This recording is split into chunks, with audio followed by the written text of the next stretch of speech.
Bismillahirrahmanirrahim. Assalamualaikum warahmatullahi wabarakatuh. Waalaikumsalam warahmatullahi Ya. wabarakatuh. Alhamdulillahirabbil alamin. Allahumma shalli ala Muhammad wa ala alihi wa ashabihi wa tabi'in wa tabi'ut tabi'in wa man tabi'ahum bi ihsanin ila yaumil.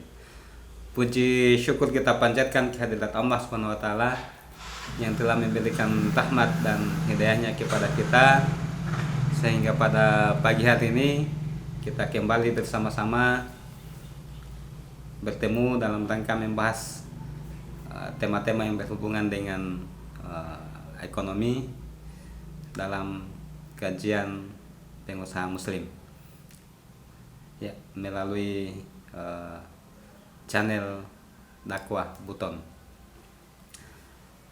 Salawat dan salam semoga tetap tercurah kepada Rasulullah SAW, kepada keluarganya, kepada para sahabatnya, tabi'in maupun tabi'ut tabi'in, serta orang-orang yang senantiasa istiqomah dalam melanjutkan dan menjalankan Islam ini sampai hari kiamat nanti. Dan semoga kita semua yang ikut menyaksikan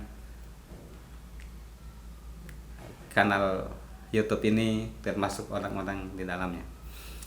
Baik, pada pagi ini kita akan membahas tema-tema yang lagi aktual yang berhubungan dengan perekonomian. Ya, beberapa diantaranya adalah masalah kenaikan harga kedelai yang mencapai 50%, ya, yang dalam salah satu media itu merilis ya, harga awal sekitar 6.000 sampai 7.000, sekarang mendekati 10.000, ya, tepatnya di angka 9.800. Ya, juga ada komentar dari Bapak Presiden kemarin yang pada tanggal 11 itu sempat mengungkapkan kritik terkait dengan subsidi pupuk yang tiap tahun mencapai 30 triliun, ya, tapi pertanyaan dari Bapak Presiden, balasannya apa gitu, atau apalah bahasanya gitu. Ya, atau timbal baliknya apa, ya. Untuk membahas hal itu kita sudah bersama Ustadz Ibnu, ya, Jumarno Junuhi, yang biasanya tiap pekan kita membahas tema-tema yang berhubungan dengan ekonomi. Ya, meskipun sempat tidak jalan dalam beberapa pekan terakhir ini. Saya sapa dulu, bagaimana kabar Ustadz? Alhamdulillah. Ya. Alhamdulillah sehat, Ustaz. Ya, Ustadz, dari berita-berita yang beredar ya, yang berhubungan dengan kenaikan harga kedelai maupun komentar Bapak Presiden Jokowi yang mempertanyakan imbas dari subsidi pupuk yang mencapai 30 triliun yang kenyataannya kita masih tetap impor. Sebenarnya seperti apa dan faktanya seperti apa, dan juga bagaimana penyelesaiannya dalam Islam. Ya, mungkin itu yang akan kita bahas, Ustadz. Jadi untuk selanjutnya saya persilakan mengulasnya. Ya, mungkin sebentar nanti kita lihat apa-apa yang mungkin kita harus benahi di negeri kita ini, yang kita ambilkan dari pandangan-pandangan menurut syariat Islam. Saya persilakan Ustadz. Ya. Assalamualaikum warahmatullahi wabarakatuh. Alhamdulillahirabbil alamin, wassalatu wassalamu ala asyrofil anbiya'i wal mursalin wa ala alihi washabihi ajmain. Seperti telah diungkapkan dalam prolog di awal tadi, kondisi hari ini pangan kita ya, utamanya kebutuhan kedelai yang memang menjadi salah satu komoditas yang ada di tengah-tengah masyarakat, menjadi konsumsi umum. Bahkan luar biasa ya, kedelai kita hari ini dalam bentuk konsumsi kebutuhan yang dibutuhkan dalam 1 tahunnya itu bisa mencapai 2,8 juta ton per tahun. Sementara Indonesia atau petani Indonesia hanya mampu melakukan produksi sampai dari proses pengolahan menghasilkan pertanian itu kurang lebih sekitar 800 ton per tahun. Artinya apa? Kita memiliki kekurangan kurang lebih sekitar 2 juta ton per tahun. Untuk bisa menutupi nilai komoditas tersebut, ya terpaksa kita harus impor dari luar. Dan impor yang paling terbesar dengan komoditi ini, kedelai, itu dari negara Paman Sam, yang dimana kita tahu dari sana saja komoditi kedelai itu kurang lebih sekitar 2 juta ton untuk kemudian masuk ke Indonesia. Nah, ini kan ironis ya sebenarnya. Kita memiliki banyak tanah, bahkan kemudian kalau seandainya kemudian kita menanam batu di tanaman yang kemudian akan ditanam, itu akan tumbuh luar biasa. Kita memiliki kondisi tanah yang subur. Bukan hanya itu saja, seperti itu. Tanah-tanah kita itu boleh dikata selain luas-luas, kalau hanya kemudian kita menanam komoditi kedelai dengan menghasilkan jumlah komoditas 2 juta dengan menggunakan teknologi, sebenarnya bisa. Yang jadi pertanyaannya sebenarnya apakah kemudian kita itu benar-benar sungguh-sungguh dan pemerintah itu mampu membackup para petaninya sehingga kemudian para petani itu kemudian hidup. Kalau kemudian kita ingin melihat bagaimana mungkin kita memiliki lahan luas dari Sabang sampai Merauke, kapasitas kita untuk kemudian memproduksi kedelai itu hanya 800 ton per tahun. 800 ribu ton per tahun. Sementara kebutuhan kita kebanyakan dari importir. Seperti ini menjadi pertanyaan besar. Artinya ada swakelola yang salah.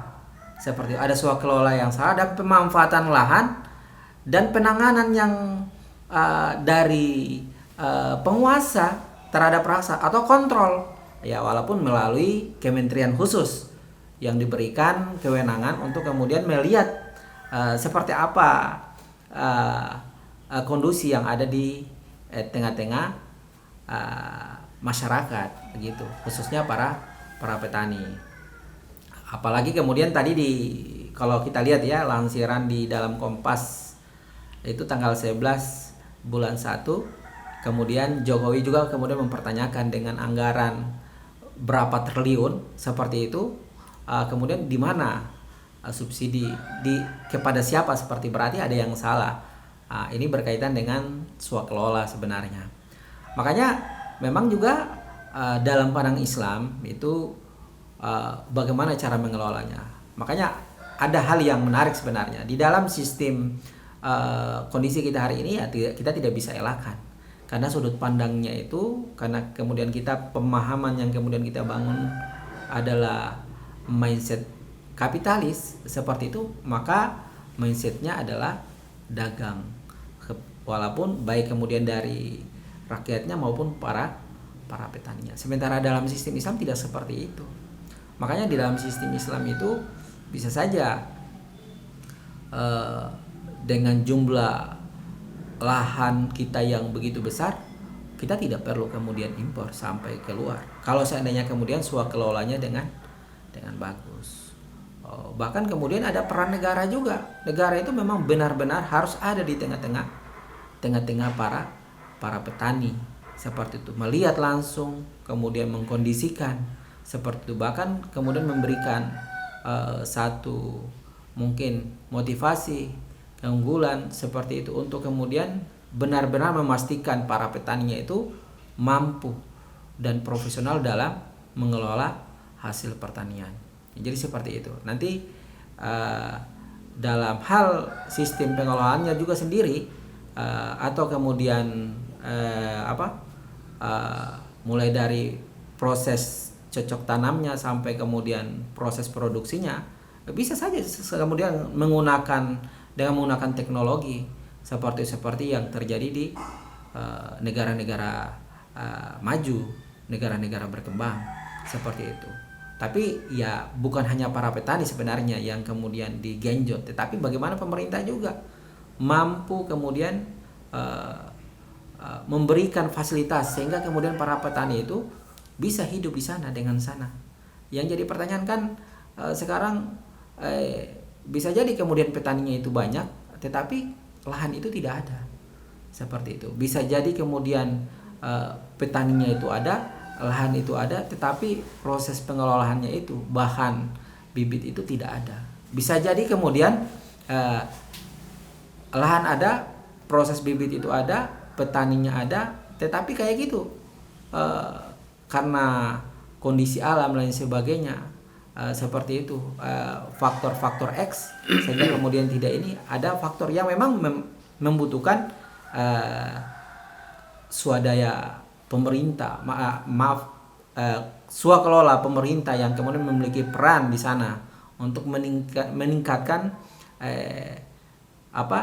sistem yang ada di lahan-lahan pertanian, seperti apakah kemudian dengan memberikan subsidi pupuk dan lain sebagainya, atau kemudian mengembangkan varietas yang sudah ada unggul atau kemudian tidak, sehingga memang benar-benar itu negara itu ada. Tapi di dalam sistem kapitalis tidak seperti itu, karena di dalam sistem kapitalis yang kemudian lebih diutamakan itu adalah para kapital itu tadi.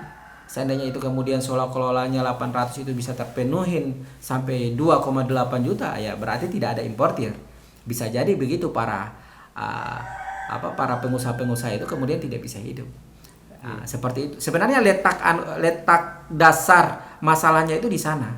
Seandainya kemudian pemerintah kemudian serius, pemberdayaan kepada para petani itu ditingkatkan, dimajukan, pemanfaatan lahan itu kemudian dibuka seluas-luas. Jadi pertanyaannya kan, apakah kemudian pemerintah mau? Tidak. Sementara dalam Islam itu terbaliknya seperti itu. Jadi begitu.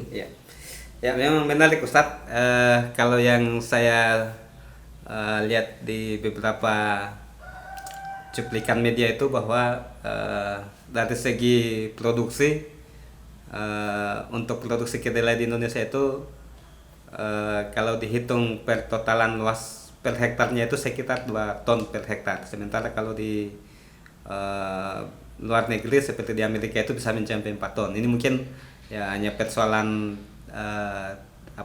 bibit atau bibit unggulnya ya. Ya mungkin ini bisa menjadi tugas-tugas dari perguruan tinggi atau khususnya yang di penelitian pertanian untuk bisa meningkatkan mutu bibitnya. Ya, tapi ada hal yang juga terkadang menjadi keresahan dari petani. Ya, seperti misalnya beberapa waktu tahun kemarin misalnya ketika lagi musim-musim panen, ya pemerintah justru impor. Apakah ini juga bisa berpengaruh terhadap kinerja petani atau seperti apa? Ya, seperti yang di awal tadi saya katakan, karena sudut pandang kita hari ini itu lebih kecenderungan para kapital, memang udah by design. Ya, kalau saya katakan begitu, by design. Kenapa saya katakan seperti itu by design? Karena faktanya banyak. Ketika para petani, bukan hanya komoditi ini saja sebenarnya, kedelai, banyak komoditi yang lain. Ketika para petani kemudian menanam, giliran kemudian mereka sudah mendekati panen, biasanya impor itu datang.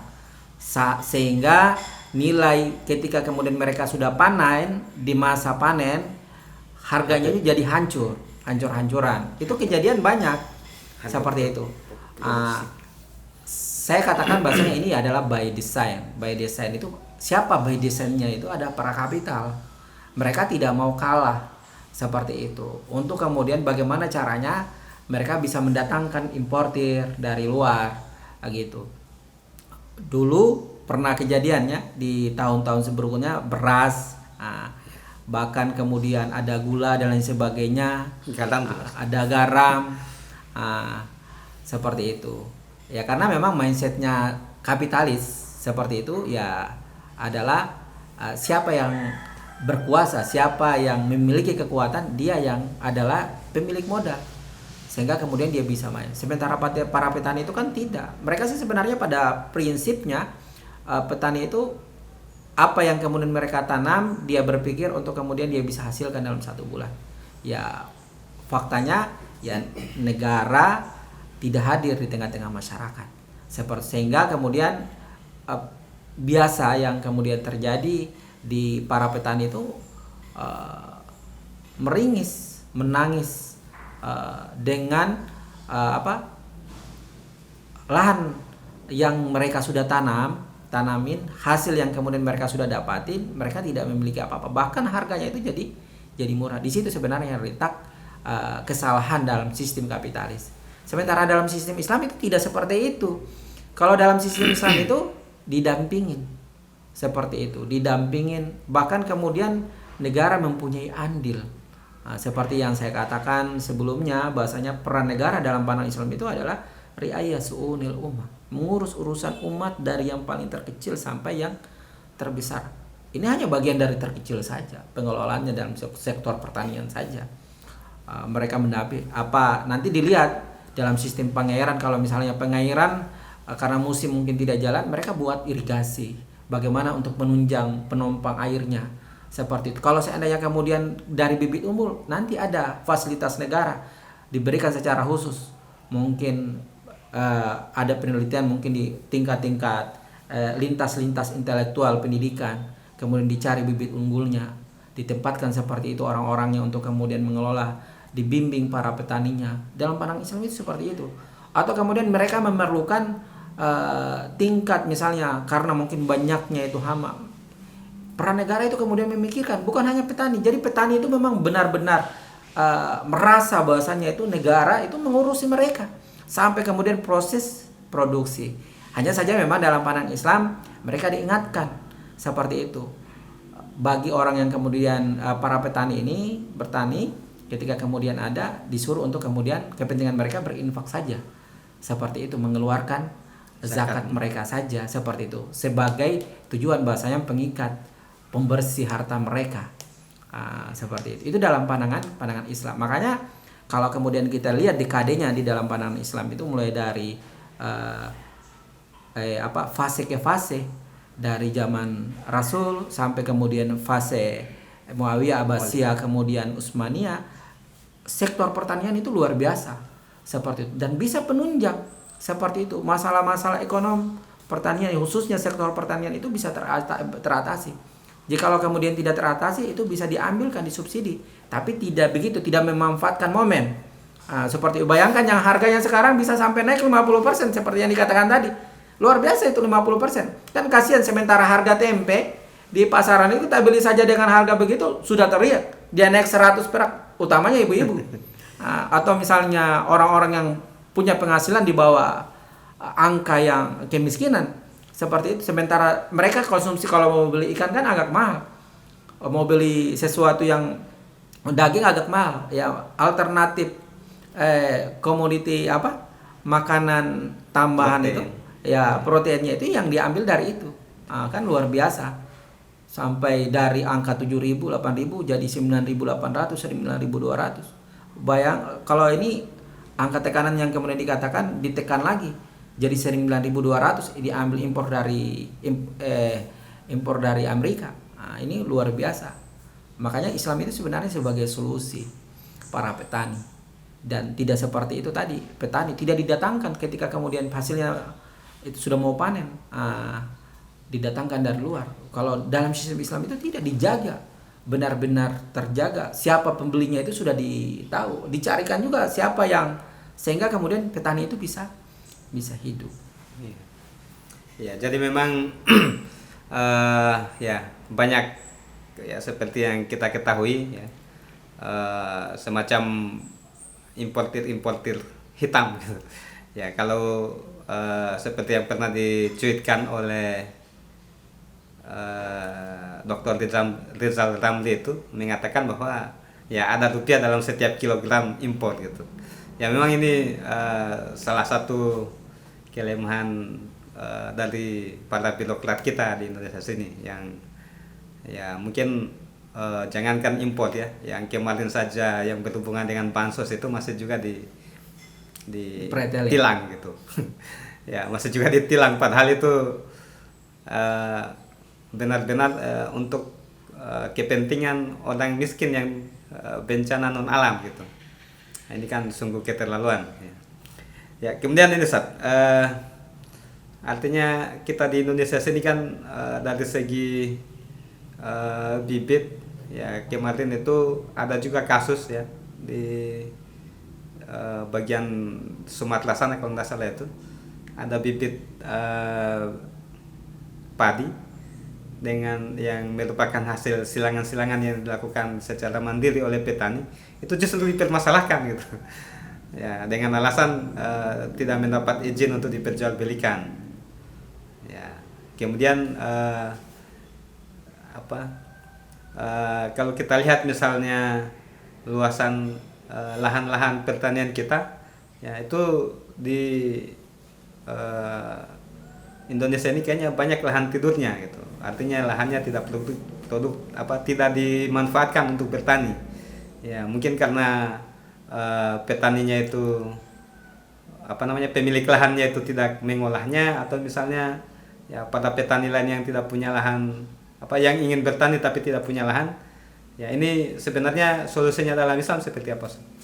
Ya, berkaitan dengan lahan-lahan produksi ya yang tidak berproduksi dengan bagus, tidak termanfaatkan.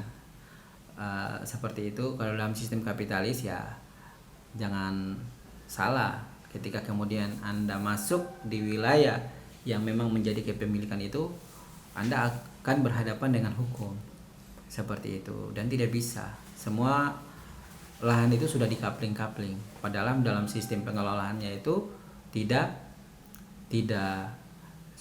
ada produksi, ya. tidak terproduksi, tidak dikelola dengan tidak dikelola. Padahal itu sebenarnya penting bagi orang lain atau bagi para petani yang tidak memiliki lahan. Sementara dalam Islam itu tidak seperti itu. Lahan itu harus dikelola 3 tahun, tidak dikelola secara berturut-turut dan itu bisa dibuktikan seperti itu secara berturut-turut itu menjadi kepemilikan yang mengelolanya. Bukan hanya itu saja, di dalam pandangan Islam yang menjadi harta-harta kepemilikan milkiyatu daulah, harta-harta kepemilikan negara yang diambil tanpa ada ahli waris atau tanpa yang kemudian mengelola itu diberikan cuma-cuma oleh negara kepada rakyatnya memang benar-benar mau mengelola lahan tersebut. Maka sebelumnya itu saya juga sudah pernah menjelaskan menjadi sumber-sumber pendapatan negara ada tanah khorojia, lahan-lahan yang kemudian dibebaskan dari negeri-negeri kaum muslimin itu diberikan cuma-cuma kepada para petani untuk kemudian mengelolanya. Jadi di dalam sistem Islam sebenarnya tidak ada lahan itu yang mengganggu. Ada kalaupun juga kemudian itu ya begitu sistemnya nanti. Kalau tidak dikelola akan diberikan kepada yang mau mengelolanya. Seperti itu dan tidak akan berhadapan dengan nanti dikena hukum atau bagaimana. Kalau dalam kondisi kita hari ini tidak bisa. Seperti itu kita masuk saja di kawasan perhutani mengambil saja kayu yang mungkin bisa jadi itu yang berharga, yang tidak itu akan dipidanakan seperti itu. Makanya ya seperti itu banyak lahan-lahan yang mati, itu fakta di dalam negeri-negeri para kapitalis.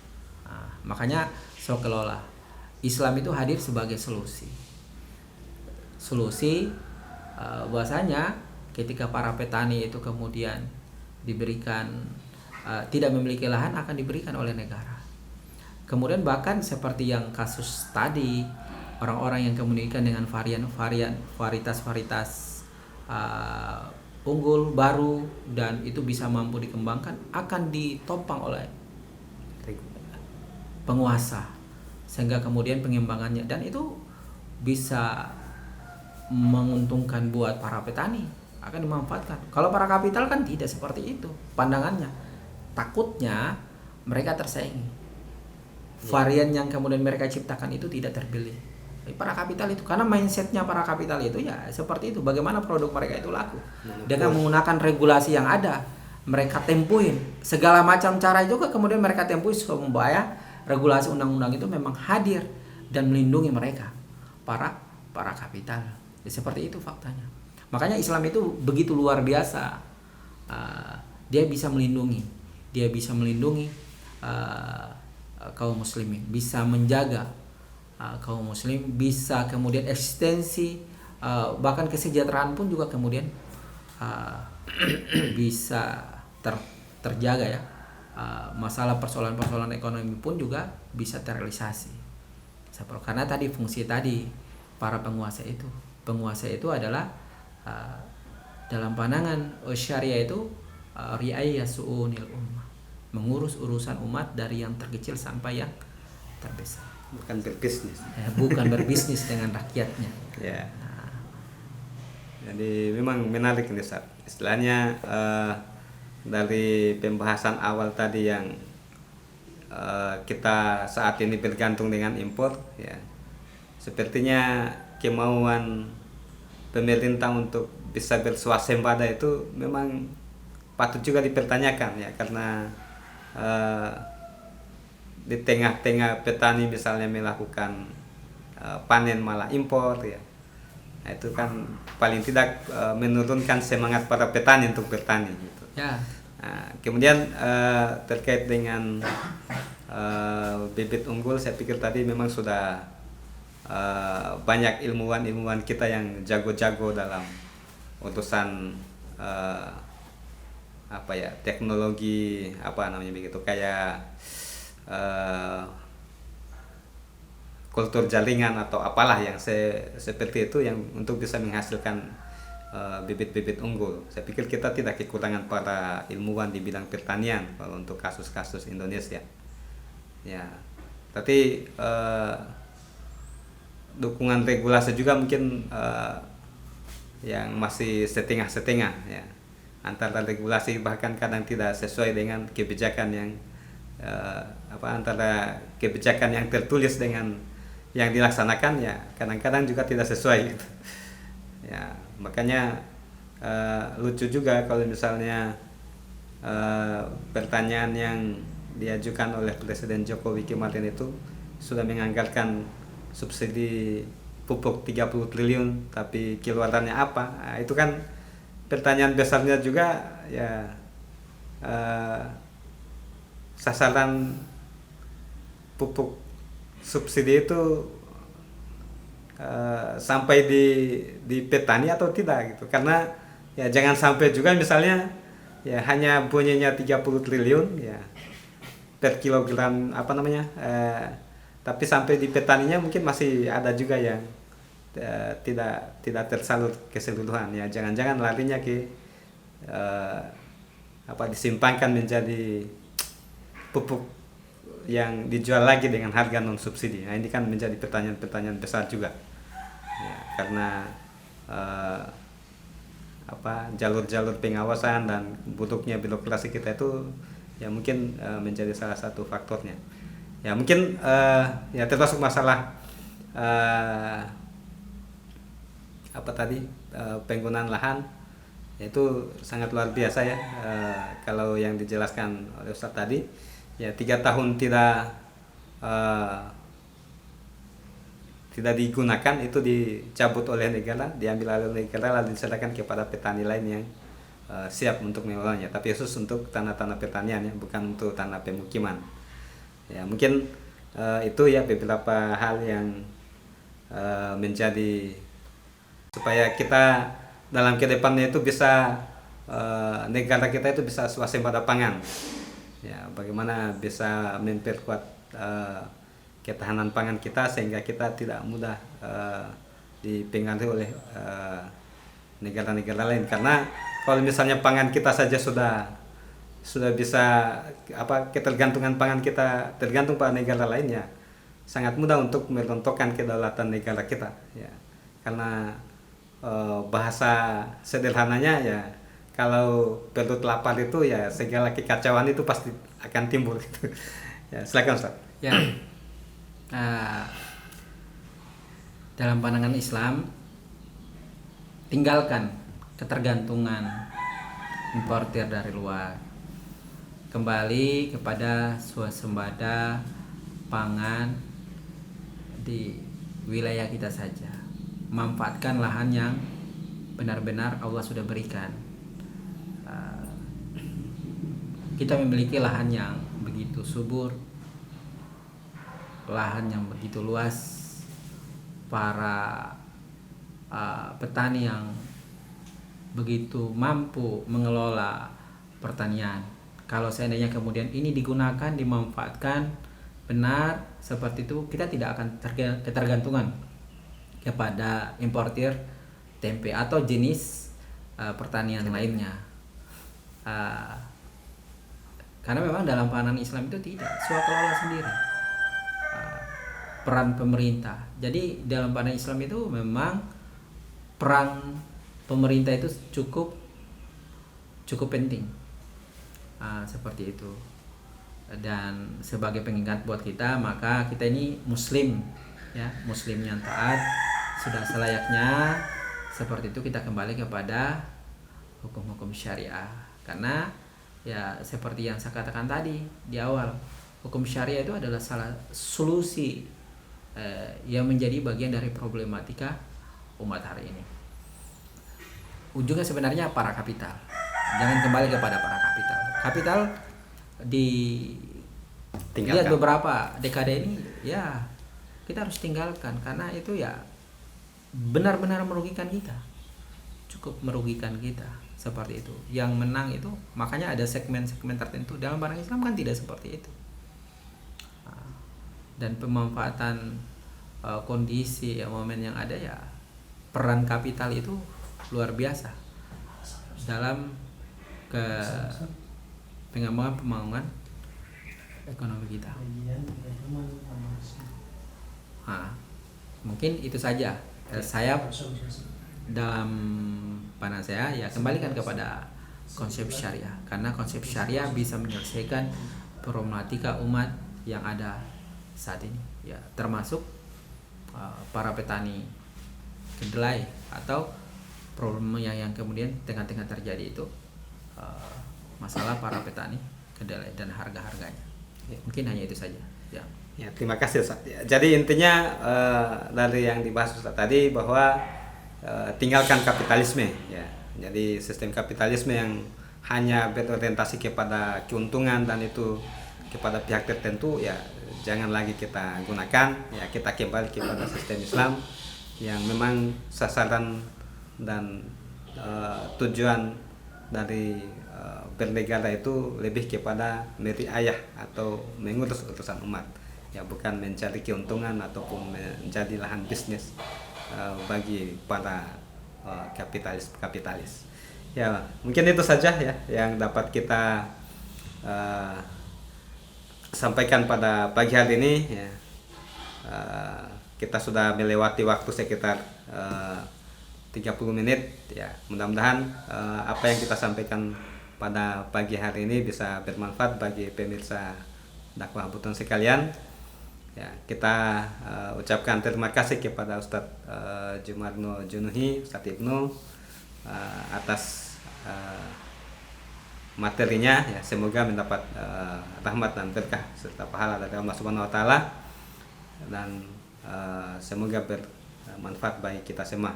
Kita akhiri dengan ucapan dengan membaca doa penutup majelis. Subhanakallahumma wa bihamdik, asyhadu an la ilaha illa anta, astaghfiruka wa atubu ilaik. Wabillahi taufiq wal hidayah. Wassalamualaikum warahmatullahi wabarakatuh. Waalaikumsalam warahmatullahi wabarakatuh.